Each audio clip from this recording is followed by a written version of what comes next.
इंसानों की भीड़ भरी दुनिया में बसती हैं कुछ ऐसी खौफनाक हकीकतें जिनका सामना होने पर जिंदगी के मायने बदल जाते हैं। अमूमन जब तक इंसान एक पारलौकिक शक्तियों से रूबरू नहीं होता तब तक वह इन्हें नहीं मानता। पर जिन लोगों को इस प्रकार के डरावने अनुभव से गुजरना पड़ता है उनकी जिंदगी खौफ से भर जाती है। आइए जानते हैं कुछ ऐसी ही डरावनी और सच्ची कहानियों के बारे में।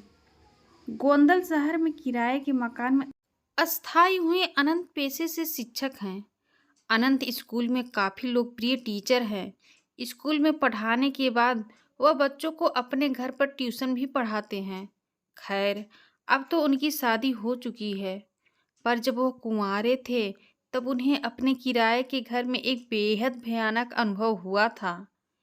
एक शाम वह जब अपनी कुर्सी पर बैठकर आराम कर रहे थे तभी अचानक उनकी अलमारी का दरवाज़ा अपने आप धड़ाम से खुल गया। इस आवाज़ से वह चौंक गए। उन्हें काफ़ी डर महसूस हुआ क्योंकि उस शाम वहाँ कोई हवा नहीं चल रही थी और घर पर तो वह अकेले ही रहते थे। वह उठकर अलमारी का दरवाज़ा फिर से बंद कर कुर्सी की ओर जाने लगे।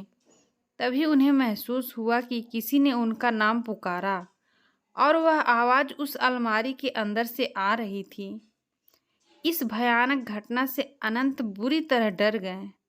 उन्हें वहीं खड़े खड़े पसीने आने लगे और वह बुरी तरह कांपने लगे। डरते डरते उन्होंने पीछे मुड़कर देखा तो अलमारी का दरवाज़ा धीरे धीरे हिल रहा था, जैसे कि अंदर से उन्हें कोई धक्का दे रहा हो।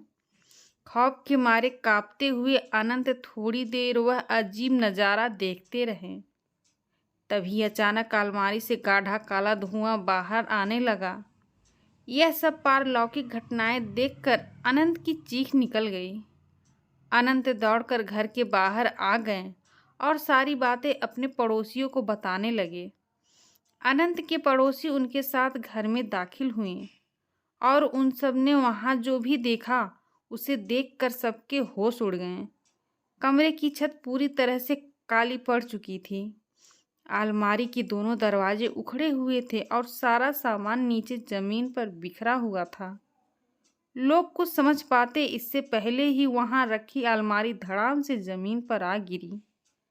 आनंद के साथ साथ वह सभी लोग इस भुतहा अनुभव से घबरा गए और बाहर ही की तरफ भागे। कुछ लोगों को भागते भागते एक चीख सुनाई दी, चलो आओ सब। पर किसी ने पीछे मुड़कर देखने की हिम्मत नहीं की। इस खौफनाक अनुभव के कारण अनंत बुरी तरह बीमार पड़ गए और कुछ दिन के लिए अपने गांव पर अपने माता पिता के पास लौट गए।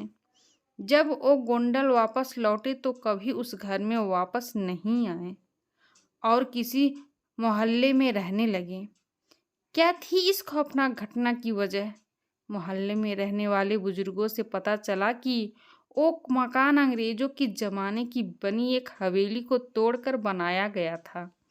कहते हैं कि उस हवेली का मालिक बहुत क्रूर इंसान था और एक बार उसने अपने नौकर को जलाकर मार डाला था और उसकी अधजली लाश उस अलमारी में छिपा दी थी। मकान मालिक ने कभी वो अलमारी प्रयोग नहीं की थी, लेकिन अनंत राजनाथ के मांगने पर उन्होंने वो अलमारी उसे दे दी थी और शायद इसी कारण नौकर की आत्मा नाराज हो गई और ये खौफनाक डरावनी घटना घट गई।